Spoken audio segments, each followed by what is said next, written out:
can't sustain me.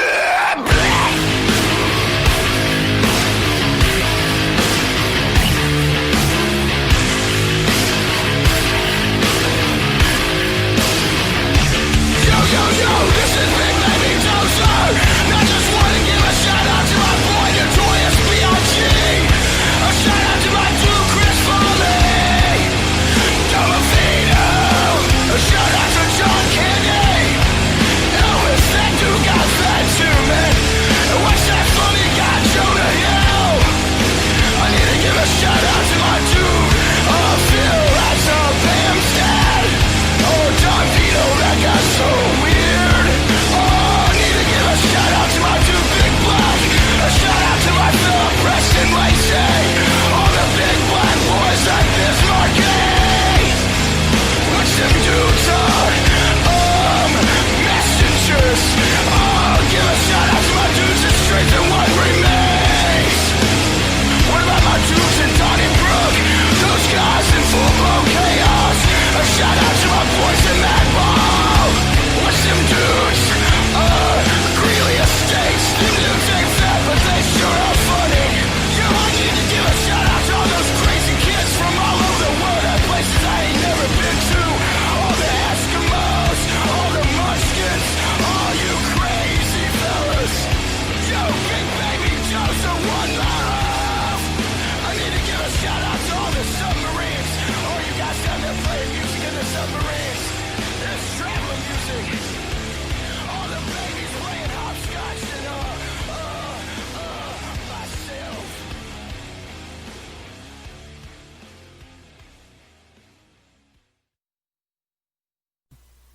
And that makes me sad, you saying that. I mean, I know it's just reality, but, like, y'all as a band, I've always loved y'all. Face down, really, like, thinking about bands that I used to listen to from them, because I would go to Mardell's or wherever and go and grab every Face Down record that I could, like X Death Star X, 7 Star, For Today, y'all, Comeback Kid, Impending Doom. Like, I was all about it. And y'all meant so much to me, and, like, realizing that y'all just weren't that big, that breaks my heart a little bit, man. I mean, It just is I what it don't is. mean to be like self-deprecating or downplay or the importance that it was for you or anybody else that might be listening. Because I mean, those like 7-8 years that changed my life. And, you know, I can actually I can say it changed some of our listeners' lives. And the way I know that is some of our fans became my actual friends over the years. And I watched them grow from point A to point Z. And we had some involvement in that path. So I think it is cool and important, and like, you know, in the grand scheme of the whole world and the universe and the Milky Way, and, you know, all of us are just little peons in the world. It doesn't really matter, but like, to me it matters, and to you it matters. But like, what I mean about that, like us being less important on Furnace Fest or whatever, is, I mean, there's just some bands. I guess I just don't see us the way I see some of those bands, because some of those bands are like, that are playing Face Down or Furnace Fest. Those are some bands that affected me when I was like a 15-year-old.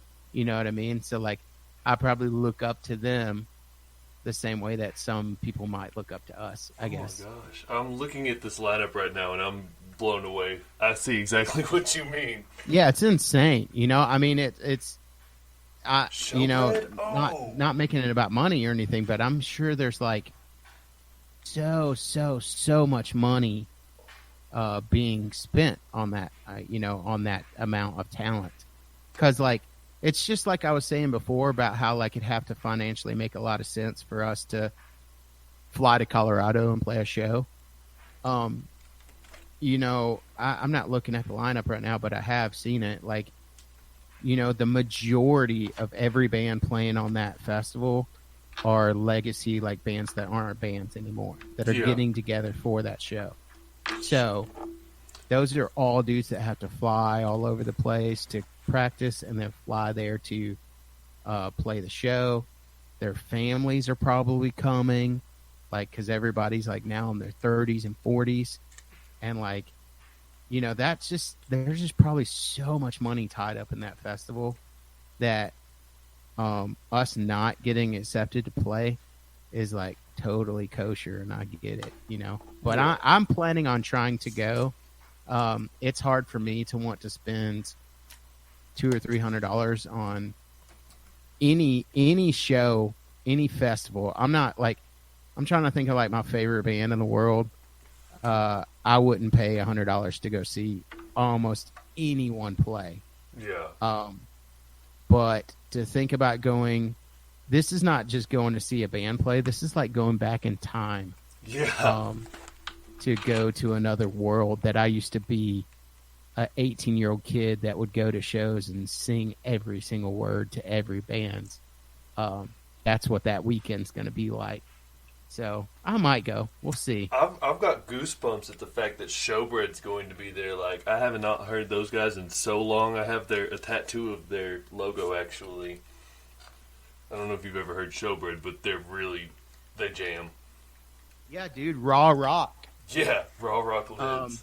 We played some shows with them, and their original drummer, Marvin, I was good friends with him for a little bit back in the day. They were cool. Yeah, I thought what they were doing was crazy. It's like, for like the Christian realm. You know?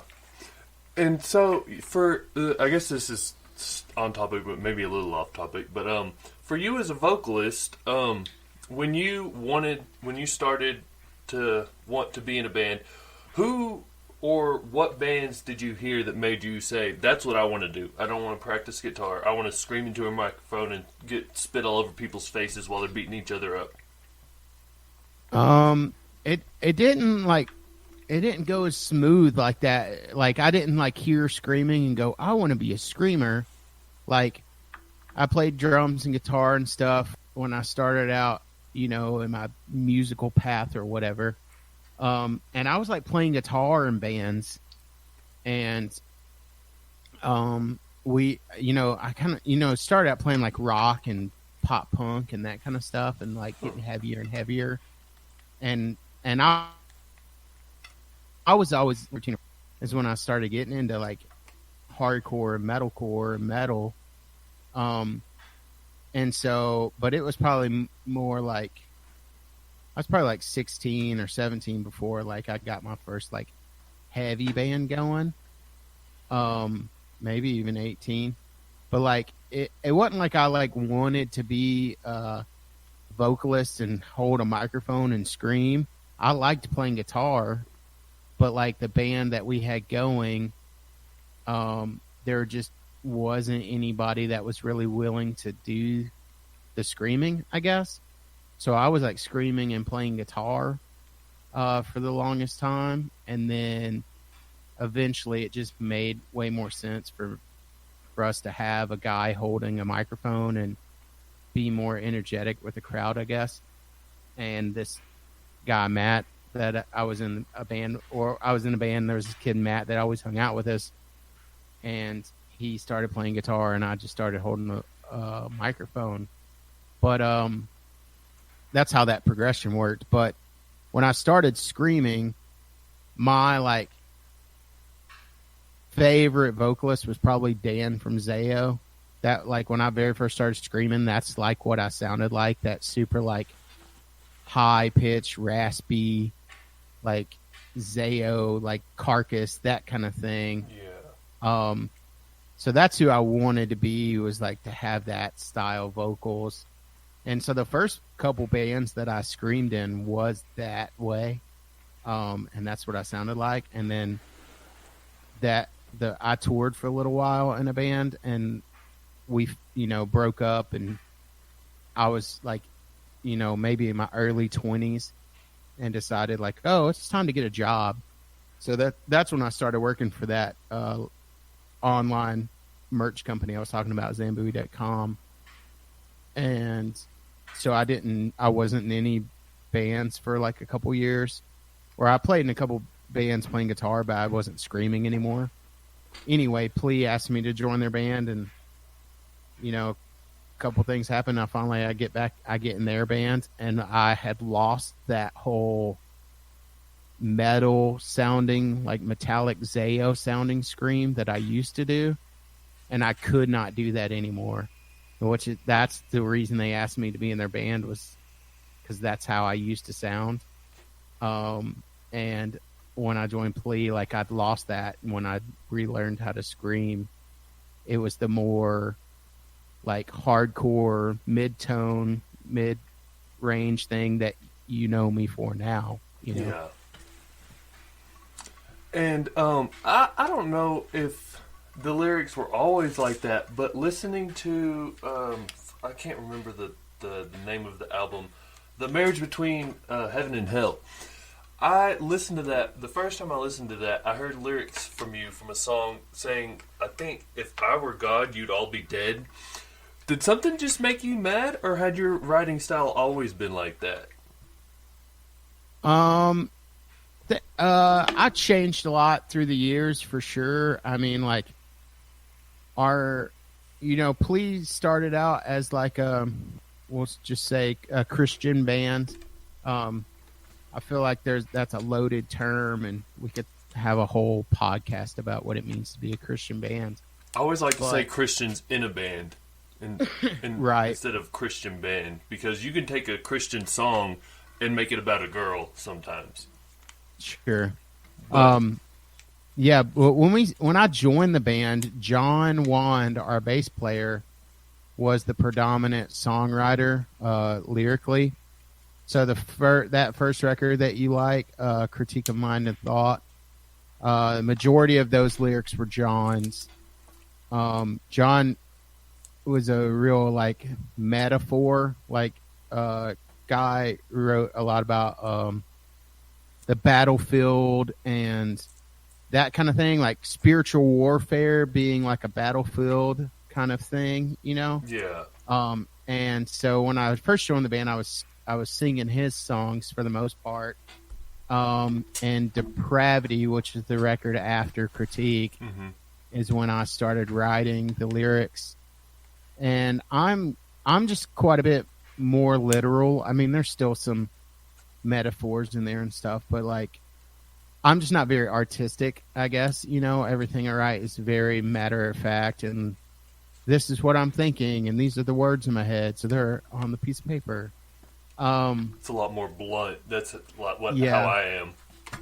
So, from Depravity on, I start writing the lyrics, and every record it gets. There's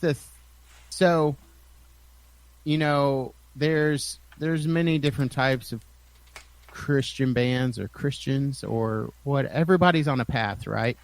So you choose the thing you believe in when you're 13 years old. I'm just talking about myself. 13 years old, I choose a thing. I say, this is what I'm about. And then I'm 38 now, right? And I'm a different person at 38 than I was when I was 13. And there are some core beliefs and core values and stuff that I still back and believe in and hold dear to me, but I've also like had a lot of life happen between 38 and 13